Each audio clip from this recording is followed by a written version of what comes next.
go. Good evening. Tonight we have filmmaker Brianna Lozano Quesada, who is presenting us with a short video presentation about how she got into filmmaking. It's a pleasure to have you here with us, Brianna. Thank you. It's a pleasure to be here. That's wonderful. And now let's take a look at her video.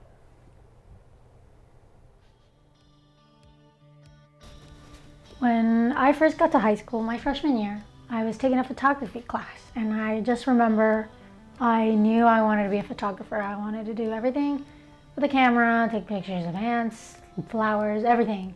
I borrowed my aunt's camera all the time, and I would go and just take pictures. My sophomore year, I actually transferred to Norwalk High, and they didn't really have photography classes that I could take, so I took the digital storytelling one.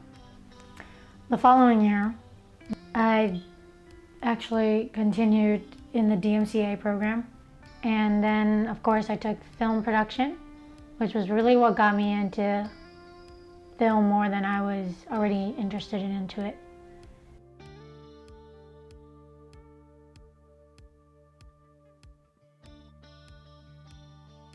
The program we have here has evolved, and it's always evolving, which is kind of cool, is that we're always looking to change for what could be considered the better. So we have 4 phases that the kids go through. They start out freshman, sophomore year in phase 1, where they learn what is media and how do you consume it, because we're inundated with so much. And then we get those kids creating content for the TVs, the digital signage, and then stepping it up to that phase 2, where you start to create film and you create podcasts and you're creating graphics and you're really looking at responsibility of a message. Our motto, your story, your way. Maybe talk about the change of we're looking at for next year. We're trying to evolve things, so it's not trouble, but it's just sometimes people are resistant to change. So like next year, we're mixing things up with our phases. Yeah, and we had a great example. We have our end goal, phase 4, is to create a portfolio of all the work you've done from the beginning of the time in the program to the end, and that counts as like the capstone project. But one of our students came to us this year and said, well, that's the second half of the year. I'm making portfolios now to apply to colleges with. Is there any way like that could be in the beginning of the year? So that got us thinking, oh, well, that's great. So that's a change that we're making based off of student feedback, and got us to realize, like, oh, maybe there are better ways to model our classes and structure our courses. Why did we start the program? It's been a passion of all of ours, and we have English teachers, art teachers, business, social studies, and that idea that watching kids get excited about learning and telling a story and having fun while they're doing it is invaluable. I think it's recharged me. I've been here a while, and it's just to be able to do something that you go to work every day, and what you're doing is you had a part in creating is really fun and exciting. Yeah, and then seeing students like you, and every year we have a new group of students coming in, and we love. One of the things that we didn't really understand until we started the program was the kind of family atmosphere that this program was going to create. And we feel like we're a family, not just us as teachers in the program, but with you guys as students. And every year to see the different connections that are being made, the friendships that are being made, and that's one of the things that just keeps us going here. And we believed in the program year 1. I believe in the program like a million times more now that we've had a few years, and see like what it's become, and what people that are in college now, and our first group of students actually graduating college this year. So it's going to be cool to see where they're going, whether they're in media or not, like what hopefully they took away from this program in terms of creativity and collaboration, and just their experience here hopefully will impact them in a positive way wherever they go next year and beyond. Our first project when you come into our advanced media classes, tell a story with a word. So one word telling a story, using typography, using letters, using color and design, and then going all the way to creating their own film. Sometimes from scratch, writing scripts and casting actors and actresses and making soundtracks.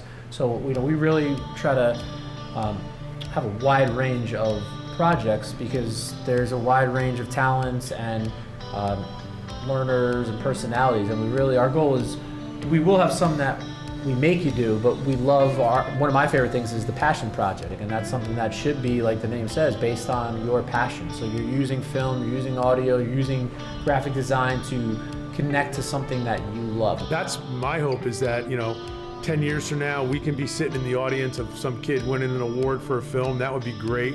But even more, like when you all come back and it's whatever you're doing, you're a doctor, you're a lawyer, you're a filmmaker, a journalist, you're like, what I learned helped me.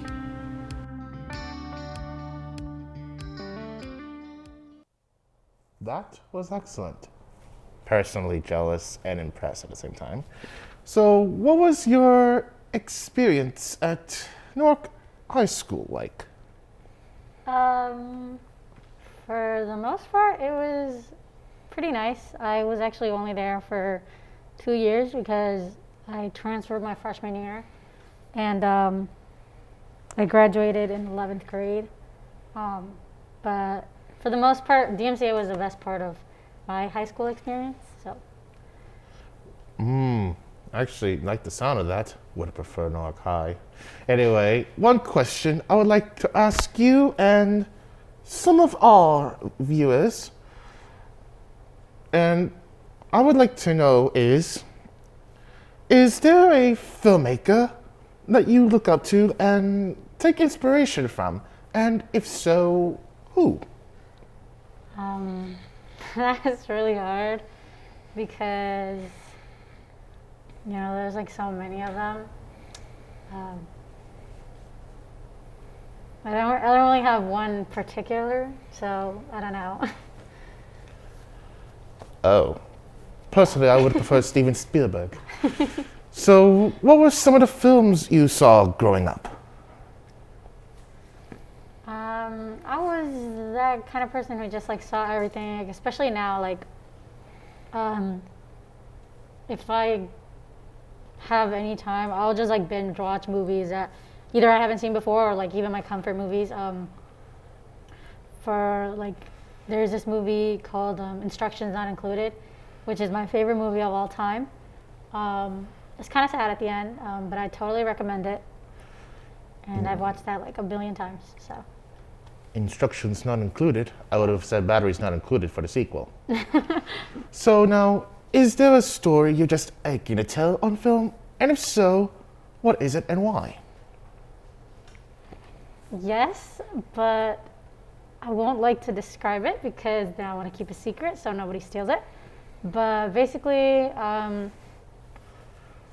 came up with, actually it came to me in a dream, and I have weird dreams, and sometimes like I like to like kind of make sense of them and like find a way to like make it into a story.